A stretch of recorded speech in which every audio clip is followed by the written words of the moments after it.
Friends, welcome to doctor Aparna's homeopathy. मी doctor Aparna. तर आज आपण डिस्कस करणार आहोत दिवसातनं किती वेळा आहार घेणं गरजेचं आहे. जसे आपण म्हणतो की काय खातो ह्याला महत्व दिलं जातं, त्याचप्रमाणे तुम्ही दिवसात किती वेळा जेवता ह्यालाही तितकंच महत्व दिलं गेलं पाहिजे.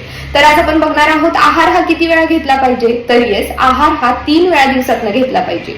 पहिला आहार म्हणजेच आपण त्याला नाश्ता म्हणू शकतो, हा सकाळी 6 ते 8च्या दरम्यानच व्हायला हवा. 8 नंतर नाश्ता करू नये. तुम्ही जे नाश्ता म्हणताय त्याला पोटभर जेवणही तुम्ही करू शकता. पूरक पोषक तुमच्या शरीरासाठी ज्या गोष्टी गरजेच्या आहेत त्या तुम्ही सकाळी खाऊ शकता, कारण तुम्हाला त्यातनंच ऊर्जा मिळणार आहे दिवसभराच्या कामासाठी. त्यानंतर दुपारचं जेवण हे तुमचं 12 ते 2च्या मध्येच असायला हवं, ज्यामुळे नाश्ता आणि दुपारच्या जेवणामध्ये 5.5 तासाचं अंतर राहील. दुपारचा आहार हा हलका घेतला तरी चालेल.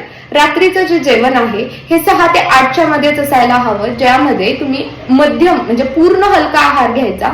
तुम्ही त्याच्यामध्ये जास्त जड अन्न खायचं नाही, म्हणजे झोपेमध्ये आणि रात्रीच्या जेवणामध्ये 2 ते 3 तासाचा गॅप नक्कीच राहील.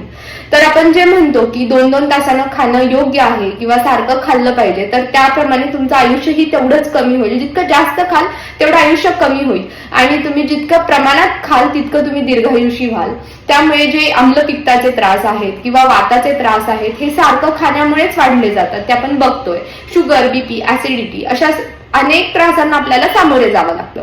त्यामुळे सकाळचा नाश्ता हा पूरक पोषक असला पाहिजे, दुपारचं जेवण हे मध्यम असलं पाहिजे, आणि रात्रीचा आहार हा हलका असला पाहिजे. अशाच टिप्ससाठी नक्की मला फॉलो करा, लाईक करा, शेअर करा आणि सबस्क्राईब करा. थँक्यू.